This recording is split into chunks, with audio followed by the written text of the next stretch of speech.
Now let's start to think. Here we're talking about this power.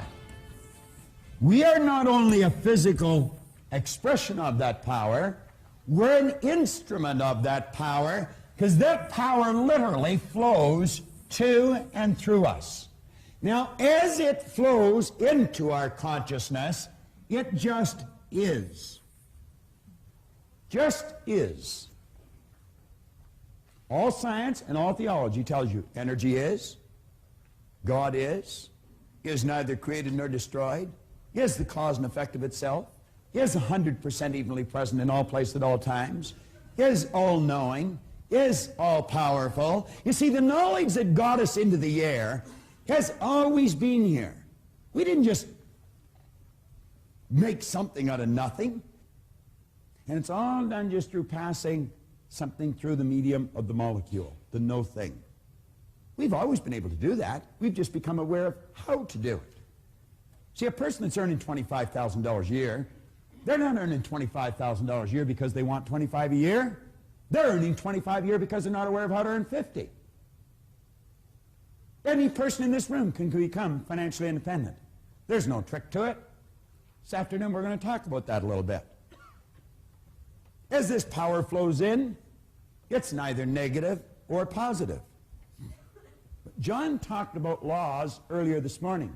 He was talking about the action-reaction being equal and opposite. As you sow, so shall you reap. Energy always returns to its source of origination. Well, you know, there's other laws. That's not the only law. There are 7 laws.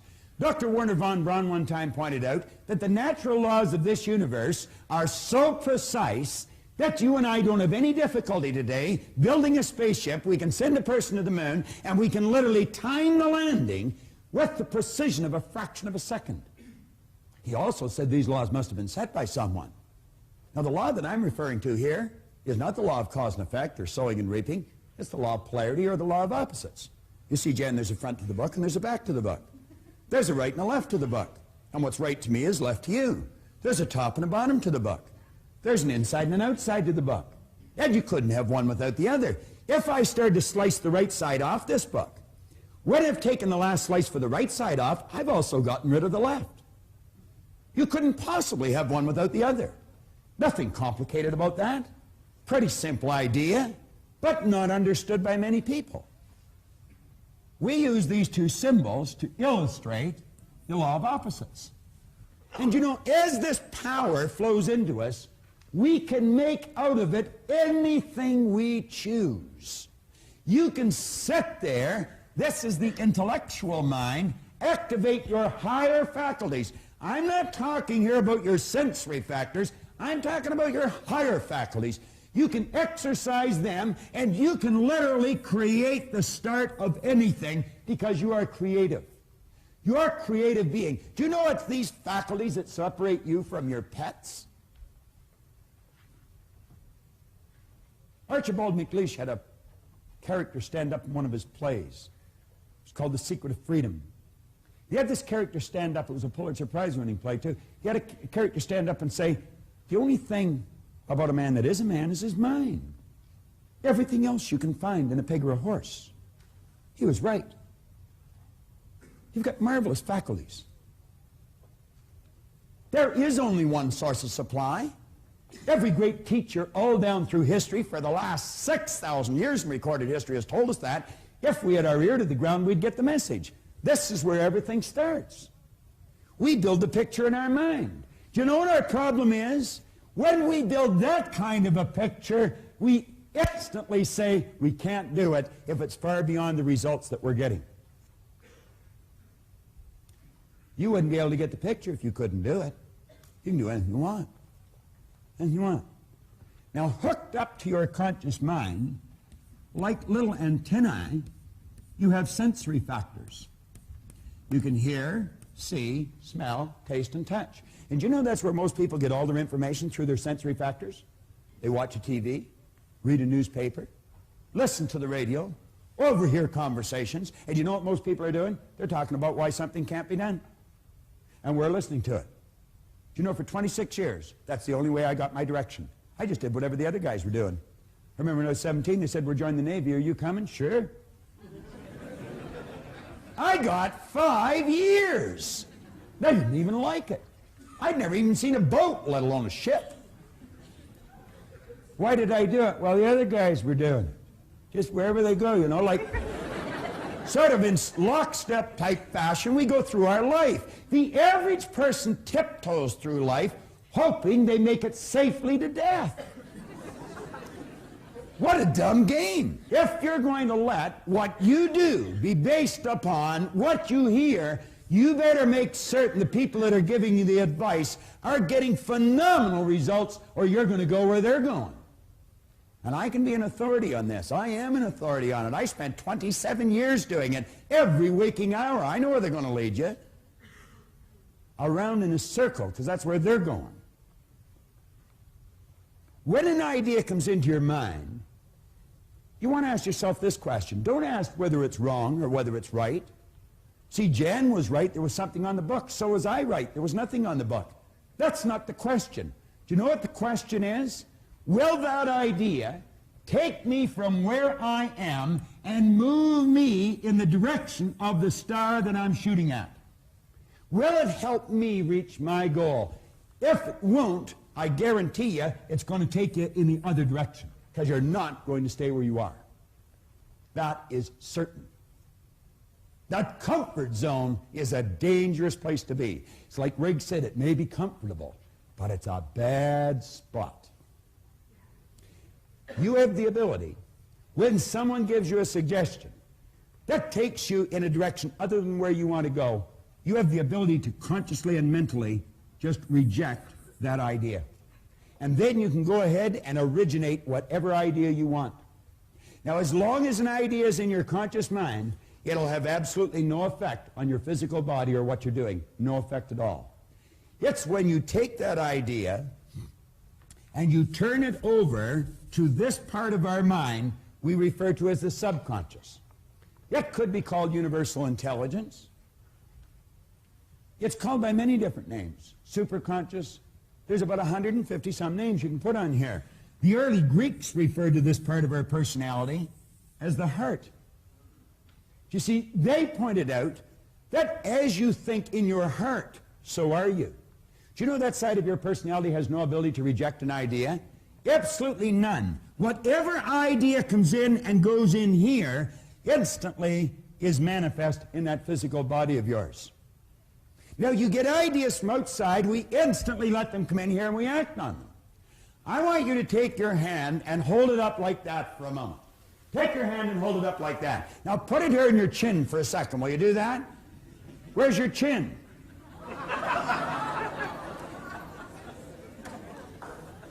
If I said, follow me, I'll show you how to win. Are you just going to follow me?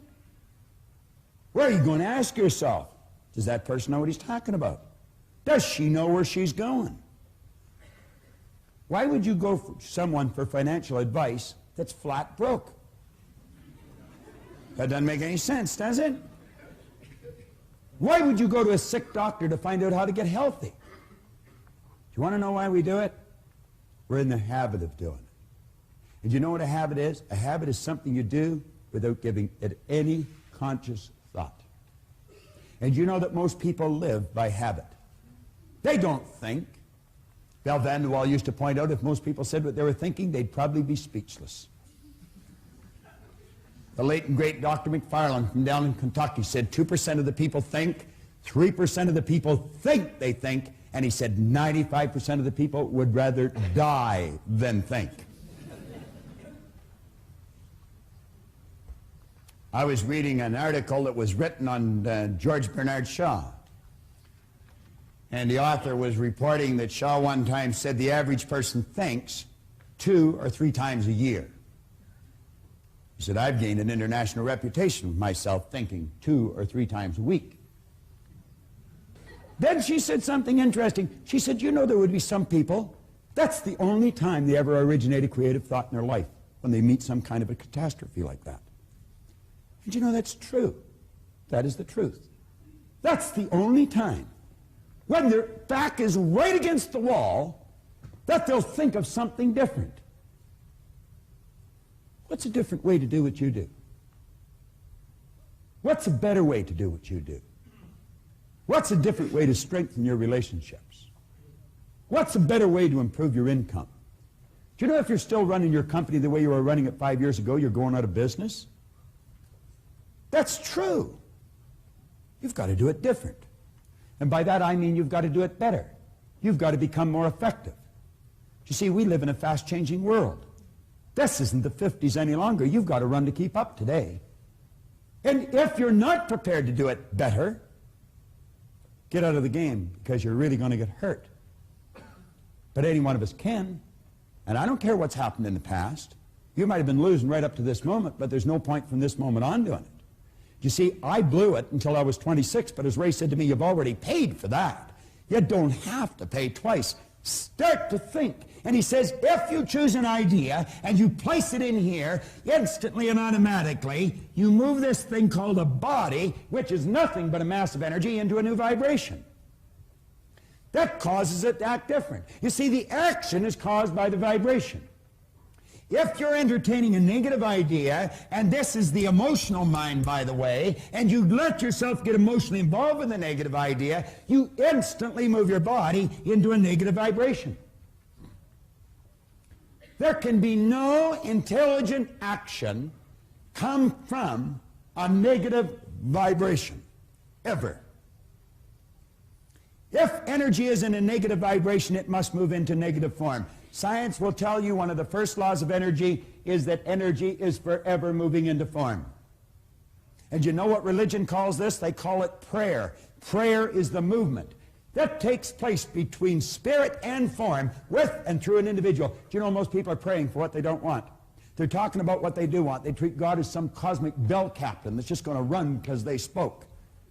But it's not the way they think. They wish positive and think negative. If you're in a negative vibration, as John will show you tomorrow, the only thing you can attract to you is something negative. How do you change? Well, one good way is consciously pick the people you associate with. Pick with people who are winning. Go mix with them. Do what they do. You're going to find that some of your family, some of your relatives, some of your friends, people that you love, are in a negative vibration. That doesn't mean you divorce yourself from them. Just don't go as often and don't stay as long.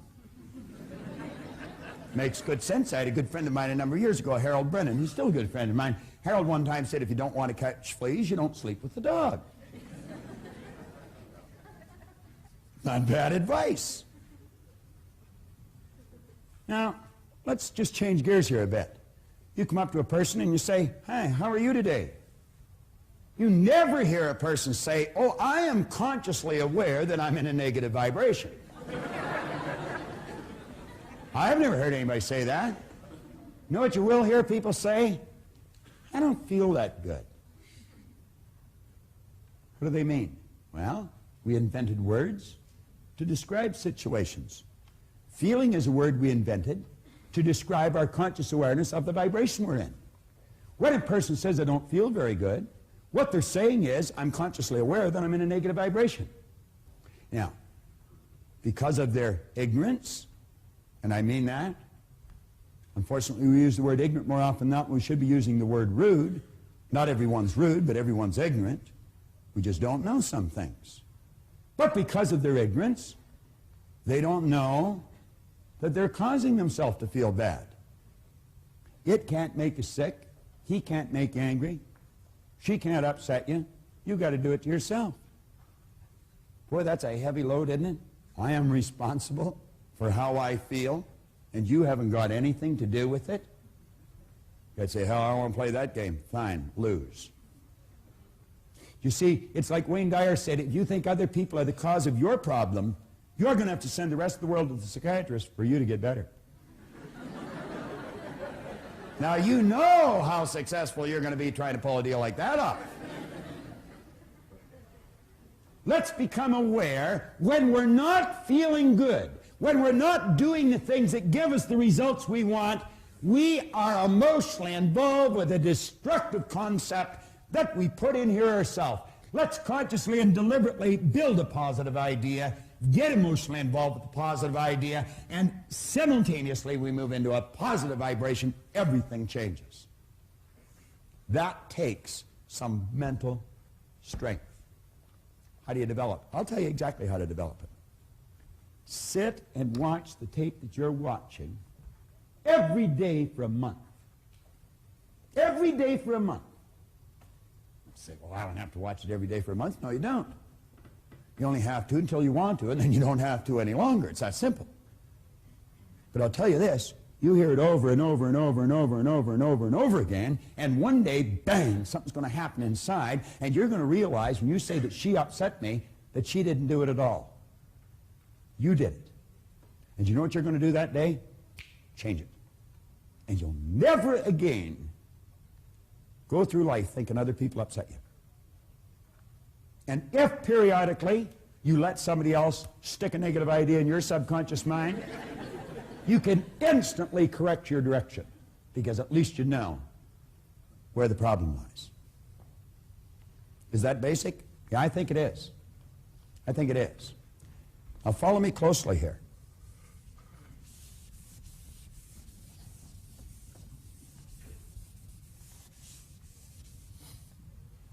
The ideas that you impress upon your subconscious mind over and over and over and over and over again ultimately become fixed in there.